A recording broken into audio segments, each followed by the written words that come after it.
There is a reckoning taking place in the United States over racism, and for many it is the central issue in the election campaign. For months, people have taken to the streets across the country to protest against police brutality and structural racism in America. These are anarchists, these are agitators, they're rioters, they're looters, they're bad people. Donald Trump has long been accused of ignoring the voices of millions of black Americans. Now we can reveal how he has actively tried to silence them. We've obtained the database used by Donald Trump's 2016 presidential campaign, a vast collection of files on almost 200 million US citizens. It shows what they knew and what they did, the secret tactics that helped turn Donald Trump into the president. How they split millions of Americans into different categories that could be micro-targeted with tailored ads on Facebook and other media, and categorized 3.5 million black Americans for deterrence, in the hope they wouldn't turn out to vote at all. That is mind-boggling. Somebody has worked this hard to strategically disenfranchise you. You know, we're in a world of data, but it's how the data is used, manipulated, and then the platform allowing for this to happen, which fundamentally to me is a slap in the face for every single voter. It was a strategy that preceded a collapse in the black vote in key states like Wisconsin that clinched the Trump victory. It may seem hard to believe, but Donald Trump's path to the White House actually passed right along Dr. Martin Luther King Jr. Drive here in North Milwaukee. Now, this is not Trump country, but 4 years ago, tens of thousands of normally Democratic-supporting black voters just didn't turn out for Hillary Clinton.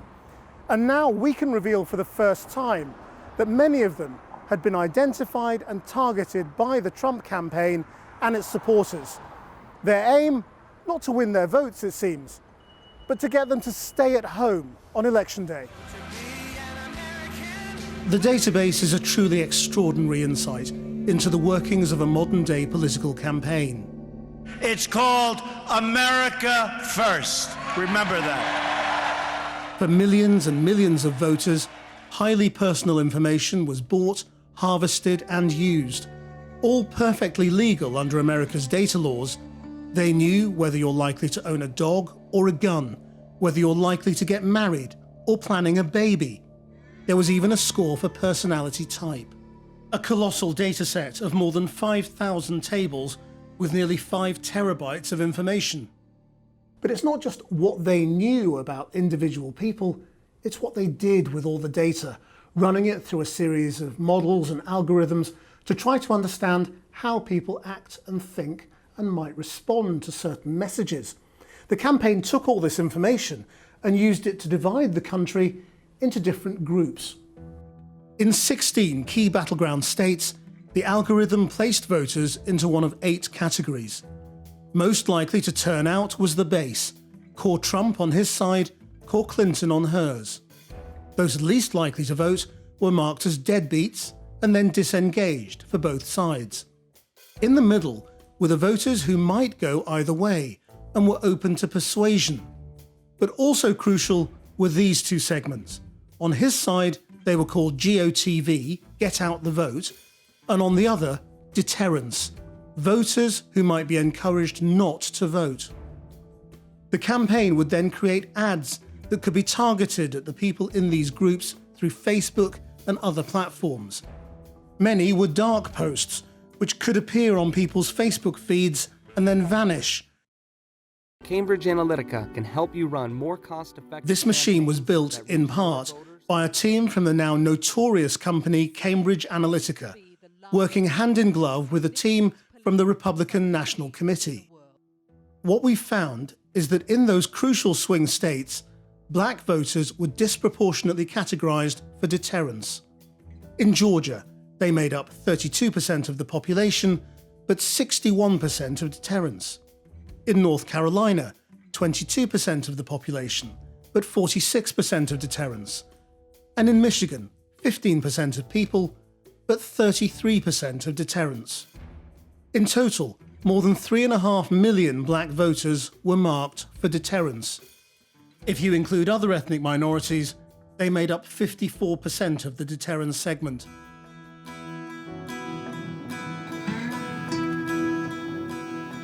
With its mix of Rust Belt, industrial areas, and rural farming communities, Wisconsin was one of Trump's key targets. But Milwaukee, with its big black population, has always been a Democratic stronghold. The black population of the whole state seems to live here. Yeah, about 70% of blacks who live in the state of Wisconsin live in the city of Milwaukee. Reggie Jackson grew up in the city. The Democratic Party in particular takes for granted that black people are going to vote on the Democratic ticket every time, right? One of the things that Hillary Clinton did, a big mistake she made, I think, in 2016, she campaigned in Wisconsin in April and never came back the rest of the year, right? And so a lot of people were very upset by that.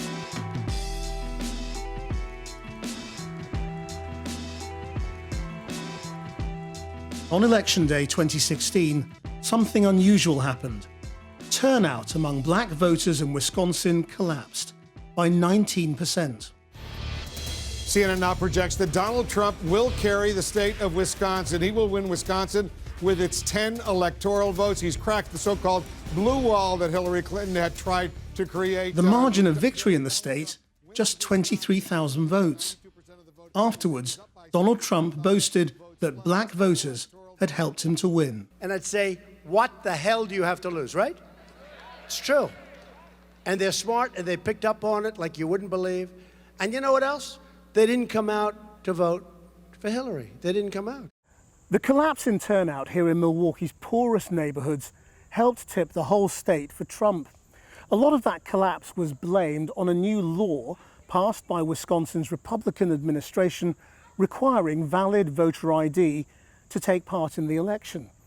People argued that that was voter suppression because it disproportionately affected the poorest places.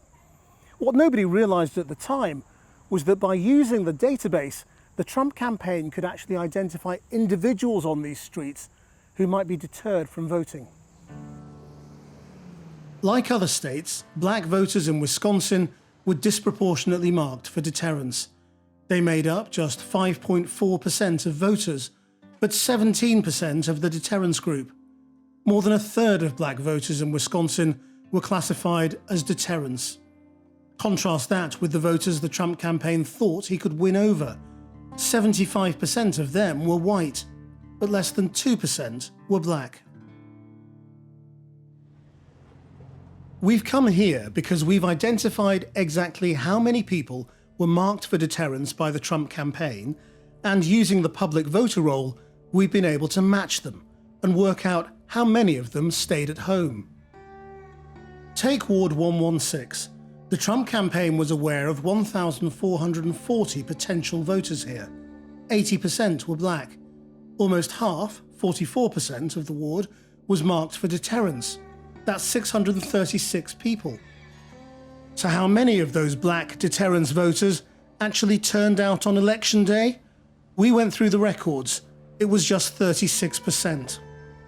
Overall turnout in the precinct fell from 75% in 2012 to just 56% in 2016. And this wasn't restricted to one ward. Take these two back-to-back streets in Ward 111. 147 people were marked for deterrence by the Trump campaign, and on voting day, just 60 of them turned out to vote. Many of them had voted for Obama in 2012, but this time they stayed at home. One of them was Annette Clinton. So this is what the file said about you. So that's you, isn't it, Annette Clinton? Yes, that's me. That's your address? That's correct. Now it says you're a nurse's aide. That's or correct. orderly. It said your income at the time in 2016 was between $25,000 and $35,000. That's correct. That's correct. And that you were a renter. Yes, that's correct too. So they had you down pretty well. So far? How do you feel about the idea that the Trump campaign categorized you and lots of other people as deterrents? I don't feel right by that at all, because they shouldn't have to categorize no one in order to get votes. black people were disproportionately represented. There were many more black people on that list than there should have been, proportionally. What do you think that tells you? That the black community is target. You know, it shouldn't be like that, that they would use you and categorize you to make it harder for you to vote. Does knowing this change anything about how you feel about the last election? It makes me want to go out and vote more, actually. There were Annettes in street after street. In Ward 111, 41% of identified voters were marked Deterrence. Turnout fell from 81% in 2012 to 55%. In Ward 147, 40% were marked for Deterrence. Turnout plunged from 83% in 2012 to just 63%. In Ward 109, 39% were marked for Deterrence. Turnout fell from 79% in 2012 to 59% in 2016. Bridget and Tamara were also marked for Deterrence. What do you remember about the 2016 election and your feelings about voting back then? Well, actually, I didn't vote. I really actually never vote. It turns out that both of you were on a list held by the Trump campaign in which they profiled people who lived in these areas, and they had you down to be deterred from voting. They didn't want you to vote. Yeah, and that's very wrong because you're prejudging people. And I'm very upset about it because you're categorizing me and you're saying who I am in your eyes, and I'm really no one because you're already saying I can't make up my own mind. Well, should we have a look at what they thought they knew about you? Yeah. Is that your birthday? Yeah. Yeah? Mm-hmm. And that's your address? Yes, it is. So this is you we're talking about? Yeah. Okay, then when it comes to your personality, it says you're not very open as a person. I'm very open. Most You're people very very open. much like me. I make first impressions very good on the first. What do you think about the fact that they hold this kind of I think they're information? wrong because I think that what they need to do is meet the individual. They used to have you down as a core Clinton supporter. They thought that you would definitely support Hillary Clinton. And then they moved you into a group of people who they thought could be deterred. No. What do you think about the idea that people can be deterred from voting in a democracy? That's sad. That's bad. And they got to do something about it. Disengage, deterrence, a lot. Lena Taylor is a Democrat and a state senator for Milwaukee. Well, we can look here, for example, at Ward number 160. Yes. And what we have here is the names and addresses of all those people and how they were segmented. But what's really interesting is that a huge number of these names were marked down for deterrence. So they specifically looked at those individuals and said, we are going to do everything to try to deter them and create ads that would do that. That is a strategic level that by no means did I know was existing. That is mind-boggling. I'm like shocked that they had in 2016, all the way down to, we need to deter that one. Somebody has worked this hard to strategically disenfranchise you, to discourage you. What it should tell people is the power, right, of their vote. They are often the kinds of kids that are called super predators. No conscience, no empathy. Clinton already had baggage with black voters. Her historical comments on black youths were weaponized to damage her further. No conscience, no empathy. We can talk about why they ended up that way, but first we have to bring them to heel. Super predator messages were pumped across the airwaves, the internet, and into black communities. We've discovered the campaign spent $55,000 targeting the message at black voters in the state of Georgia alone. Manan Sabir was on the deterrence list and explained why he didn't vote. In my heart during that time, my thoughts was that she was supporting black men going to prison a period of time. Let me show you one of the commercials, the Super Predators commercials.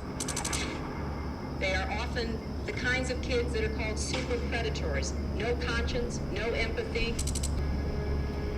I suppose what it means is some of those commercials that criticized Hillary, they were targeted at you. Oh, probably targeted all the way. Isn't it possible that some of that advertising influenced you at the time?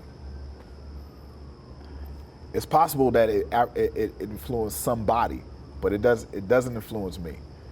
Like you feel confident it wouldn't have done? No, I'm almost like 100% sure. Can you really be 100% sure that advertising doesn't influence you? I mean, we all say that, don't we? We all do. We can't know what effect these ads had on each voter that saw them, but for the first time in 20 years, black turnout fell. Brad Parscale was Trump's digital director in 2016. We didn't run any kind of suppression and/or campaigns in any way that ran to. I don't think we didn't run on a campaign. I believe I would say I'm nearly 100% sure we did not run any campaigns that targeted even African Americans. Despite the color you was born with, here in America, the only colors that matter are the colors of the red, white. We can't tell you how many messages were targeted at black voters or what was in them, because Facebook won't tell us. What we know is the Trump campaign spent $44 million on Facebook and pumped out almost 6 million different ads. The company claims it does everything it can to stop misinformation and voter suppression online, but they have chosen to keep the ads used in the 2016 campaign secret. And my view is that if you can't run your own house, you certainly can't run the White House. Young, female and black, a key target for deterrence, according to the data. There is so much at stake in this election, and that's why I'm supporting Hillary Clinton. This ad wasn't from the official campaign, but an apparently independent political action committee, also run by Cambridge Analytica. What do you mean? I just don't believe what I'm saying. Okay, but you're an actress. I'm not that good of an actress. They have denied any illegal coordination and data sharing between the groups. This ad aired on TV in Ohio and Pennsylvania. Confidential campaign records also show Facebook was paid $19,000 to distribute it. We showed our findings to Jamal Watkins, Vice President of the NAACP, one of America's leading civil rights campaign groups.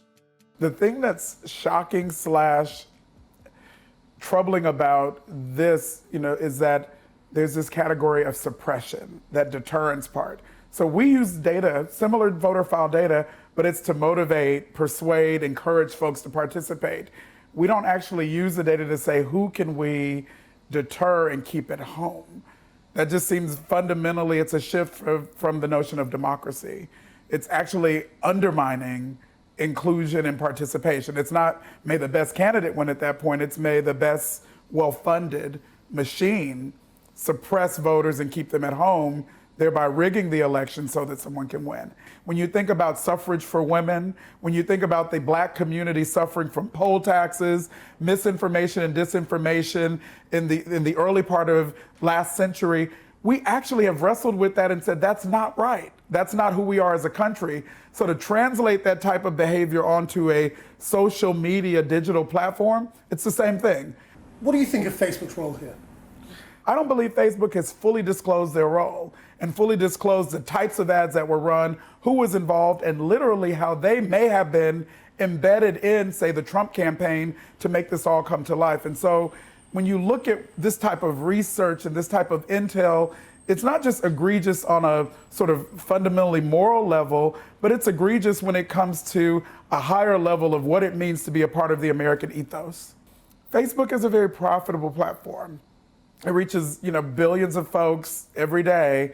It doesn't need this kind of money, meaning if it were to monitor and check these suppressive ads and say this is not the platform for this type of misinformation, disinformation, suppression tactics, Mark Zuckerberg would still live well and eat well.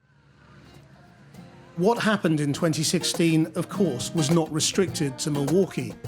We've found the same in black neighborhoods from Miami to Atlanta, from Richmond to Cleveland. America's reckoning of Donald Trump will come in just a few weeks' time. In Milwaukee, campaigners are pouring their efforts into getting black people to register to vote, determined that the very people the Trump campaign tried to deter from voting last time will make their voices heard in 2020. Said, I need you, Chief. Yeah, I need